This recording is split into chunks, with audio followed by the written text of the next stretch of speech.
जैसा कि हम सब जानते हैं कि कल सोपुर में एक अच्छा इनकाउंटर हुआ है और जिसमें एक पुराना टेररिस्ट गनी ख्वाजा है मारे गए हैं।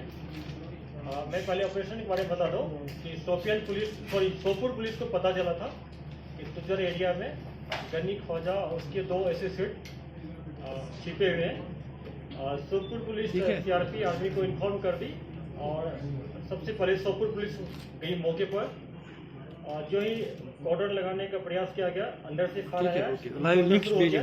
बाद में आर्मी सीआरपी ज्वाइन कर लिया ऑपरेशन को और इनकाउंटर के दौरान गनी ख्वाजा मारे गए। और वहाँ से हम लोगों को जैसा खबर मिला है कि 2 टेररिस्ट कॉर्डन लगने के टाइम भाग गए थे। इसका बैकग्राउंड ये है कि 2000 में ये पाकिस्तान के अंदर ट्रेनिंग करने के लिए, फिर 2002 में वापस आया और 5 साल तक एक्टिव रहा बारामूला नॉर्थ कश्मीर में। उसके बाद 2007 में पुलिस ने इसको अरेस्ट किया, ये जेल में रहा, पीएसए भी इसका हुआ। फिर 2008 में रिलीज हो गया और 2008 से 2018 तक दिसंबर 17 तक ये OHW का काम करता रहा, मिलिटेंट के लिए स्लीपर सेल का काम करता रहा और फिर जनवरी 2018 में फिर से ये एक्टिव हो गया।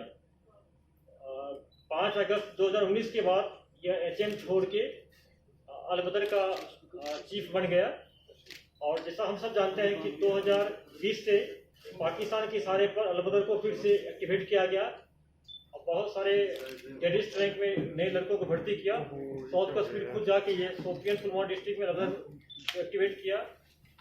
जितने भी नए लड़के टेररिस्ट मारे गए अलबदर का, इसी के थ्रू रिक्रूट हुआ है। और उसके अलावा दूसरा इसका काम होता था कि जो पाकिस्तान से नया ग्रुप आता था उसको हंदवारा कुपवारा एरिया में रिसीव करता था और उसको नॉर्थ कश्मीर साउथ कश्मीर में फर्दर प्लेस पर लोकेट करते थे। यह पुलिस सिक्योरिटी फोर्स दोनों के लिए बहुत बड़ी कामयाबी है, क्योंकि ये लॉजिस्टिक सपोर्ट देने में, पॉलिसी बनाने में, किस पर अटैक करना है, कहाँ मिलिटेंट को डिप्लेस करना है, कहाँ रिसीव करना है, इनका बहुत अहम इसका रोल था। और मैं सोपुर पुलिस को और सिक्योरिटी फोर्स को मुबारकबाद देता हूँ कि बहुत अच्छा काम हुआ है। बिना किसी कोऑर्डिनेटेड डैमेज का इतना बड़ा कमांडर मारा गया है और एक AK-47 और 5 मैगजीन और काफ़ी सामान मिला है, जो अपने आप प्रूव करता है कि कितना बड़ा कमांडर है। उसके अलावा पिछले कुछ दिन से अवंतीपुर पुलिस 2 मॉड्यूल पर काम कर रहा था। जो एक जैश का मॉड्यूल है, जैश मोहम्मद एक car based vehicle based ID blast करना चाह रहा था पामपुर एरिया में, पामपुर हो चाहे NH पर। उन्होंने एक साहिल नजीर, ये पामपुर का है, BA फर्स्ट ईयर का स्टूडेंट है। इसको बहुत दिन से टेलीग्राम और जंगी ऐप्स के इसको थ्रू इसको मोटिवेट किया और इसको कहा गया कि तुम एक सेकेंड हैंड कार मैनेज करो। उसको पैसा दिया और नॉर्थ कश्मीर से एक्सप्लोसिव आना था, उसमें इसमें डाल करके इस एरिया में व्हीकल बेस्ड ID ब्लास्ट करना था। उसके बाद अवंती पुलिस इसको ट्रैक करते रहा, इसको टेक्निकल एंड से मतलब जीरोइंग कर लिए, फिर कॉर्डन लगा के इसको पकड़ लिया गया। पकड़ने के बाद इन्होंने बताया कि इसका एक एसोसिएट है, केसर अहमद है, अगेन पामपुर का है और OHW पे रहा पिछले 2 साल से। उसको अरेस्ट किया। अरेस्ट करने के बाद उन्होंने कार का बता दिया। तो एक तीसरा है मोहम्मद यूनिस फयाज, वो इनका, उसके घर से हम लोग कार को रिकवर कर लिए। यही वही कार है जिसमें है, गाड़ी का नंबर है JK01E0690, ये मारुति कार है। उसके बाद तीसरा इसका एसोसिएट है यासिर अहमद वानी, इसको भी पकड़ा गया। 4 आदमी को हम लोग पकड़ लिए हैं। और इसके बाद जो साहिल नजीर जो BA फर्स्ट ईयर का स्टूडेंट, इन्होंने पुलिस के सामने अपना स्टेटमेंट दिया, कन्फेस किया, उसका हम लोग वीडियोग्राफी करा लिए पूरा। और इससे पूछा गया कि तुम इससे पहले क्या कोई इंसिडेंट किए हो।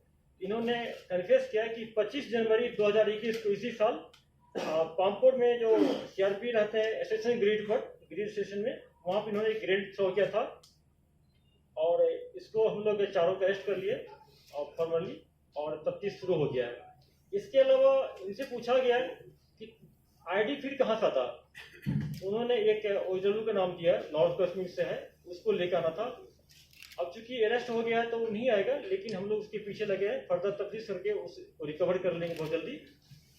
इस संदर्भ में किसी कॉन्टेक्स्ट में अगर किसी को, हमारे कलीग को जाना, आप लोग किसी को जाना है, फर्दर चाहिए, तो आप एसपी अवंतीपुर से जाके मिल सकते हैं, डिटेल आपको रिपोर्ट मिल जाएगा। ये बहुत बड़ी कामयाबी है कि प्रिवेंटिव मेजर जैसे कि लास्ट ईयर हम लोग के पुलवामा में किए थे, उसी ढंग से ये करने का प्लान था।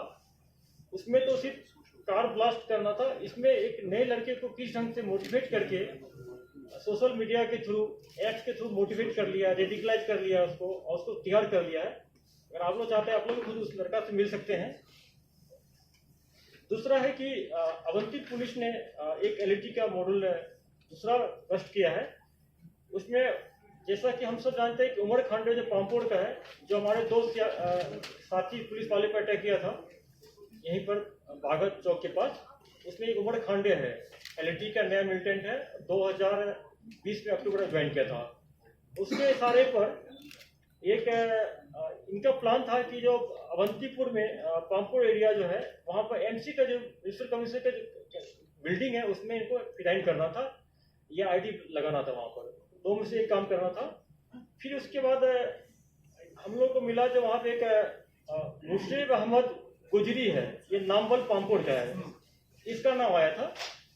उसके बाद हम लोग कॉर्डन लगा के मुर्शिद को पकड़े। मुर्शिद को इंटरोगेट करने के बाद मुर्शिद ने बताया कि हमारे घर में एक कंटेनर है जिसमें 25 kg का एक्सप्लोसिव है। तो उसके फर्दर इंतजार पर उनको साथ ले गए हम लोग, और उसके इशारे पर एक कंटेनर रिकवर किया गया है उसके घर से, जिसमें 25 kg अमोनियम पाउडर है, जिसका काम आईडी बनाने में यूज होता है। उससे फर्दर हम लोग पूछे कि सिर्फ अमोनियम पाउडर है, बाकी आइटम कहाँ है? उसका कहना था अगेन कि नॉर्थ कश्मीर से बाकी पार्ट्स आना था, ये पार्ट्स लेकर हमको अपने घर में इसको असेंबल करके आईडी ब्लास्ट करना था एमसी बिल्डिंग पामपुर में। उसका दो एसोसिएट था जो उसमें असिस्ट किया था। एक है मुनीब मुश्ताक शेख, पामपुर का है, उसका कोड है जरार, उसको भी अरेस्ट कर लिया हम लोग। एक तीसरा है शाहिद अहमद सोफी, इसको भी हम लोग अरेस्ट कर दिए। इस दोनों मॉड्यूल में टोटल 7 नए लड़के अरेस्ट किया गया। ये दोनों मॉड्यूल जो है ये ऑनलाइन थ्रू ऐप्स के थ्रू मोटिवेट किया गया है, जिसमें एक तो पाकिस्तानी खाली जहेज का है मॉड्यूल, दूसरा जो है ये एलईटी का है, उमर खांडी लोकल टेस्ट थ्रू किया गया है। तो मैं अवंतीपुर पुलिस को बहुत मुबारकबाद देता हूँ कि बहुत एक्सीलेंट प्रिवेंटिव एक्शन हुआ है। अगर इसको नहीं रोक पाता तो एक बहुत दो हादसा हो सकता था। और हम लोग जे पुलिस खासकर कश्मीर जो हर एक डिस्ट्रिक्ट का इंस्ट्रक्शन दिया गया है, जैसा हम सब जानते हैं। मैंने पहला पीसी में बोला था जनवरी में कि प्रिवेंटिव इंटेलिजेंस हम लोग बहुत फोकस कर रहे हैं, और इंसिडेंट होने के पहले रोकना ये बहुत बड़ी बात है, जिसमें हम लगे हैं। मिलिटेंट भी बार प्रयास कर रहे हैं कि कोई वारदात करने के लिए। जैसे कि हम लोगों को कल खबर मिला था कि छानपुरा एरिया में जो एलईटी का कमांडर है, जो पहले एचएम में था, अब्बास शेख सब जानते होंगे, आया हुआ है कोई वारदात करने के लिए। हम लोगों ने अपने पुलिस फोर्स को पूरे को सीआरपी को अलर्ट कर दिए हैं। अगर उसको या तो जिंदा पकड़ा जाए या इनकाउंटर में ट्रेस किया जाएगा। तो अपने हम नेटवर्क का स्ट्रॉन्ग कर दिए पूरा हर जगह। अब किसी फ्रेंड से पूछना पूछ सकता है। फिजाइन बंद हो गया।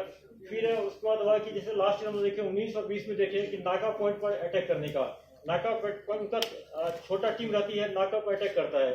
इस साल अभी तक में 2 इंसिडेंट हो चुका है, आईडी का हो चुका है, और एक हम लोग पकड़े हैं और 2 ये मॉड्यूल पकड़े हैं। तो ये शो करता है कि इसका टारगेट रहेगा कि छोटा इंसिडेंट आईडी ब्लास्ट कर करें, और ये फैक्ट है, ये हम लोगों के लिए कंसर्न है। उसके साथ एक नया डायमेंशन जैसा आप बता रहे हैं कि ऐड हो गया है एसटीडी बम का। जम्मू पुलिस ने अच्छा काम किया, उसमें करीब 2 दर्जन पकड़ा गया स्टिक बम। हम लोग इन्फॉर्मेशन है कि कश्मीर में कुछ आया है, लेकिन हम लोग काफ़ी सर्च के अभी तक मिला नहीं है। और पूरा हम लोग हर एक सिक्योरिटी फोर्स को, पुलिस को, हर एक को अलर्ट कर दिए, आर्मी को, उनको फोटो दिखाया गया। एयरपोर्ट पर जाके मैंने पर्सनली दिखाया ऐसे वाले को कि किस टाइप में होता है, इसका क्या एडवर्स इम्पैक्ट होता है, काफ़ी अलर्ट कर दिए। इसके लिए हम एसओपी में थोड़ा अमेंड किए हैं। पेपर हमारे कुछ फ्रेंड्स लिखी, ऑलरेडी आर्टिकल आ चुका है, क्या क्या अमेंड किए हैं, कर चुके हैं हम लोग। और पूरा हम लोग अलर्ट है, अपने पुलिस फोर्स को अलर्ट कर दिए हैं। और आवाम से भी हम लोग अपील करेंगे कि ऐसे अगर कहीं आपको लगता है तो पुलिस को आप इत्तला करें, और हम लोग आपका नाम कहीं एक्सपोज नहीं होने देंगे।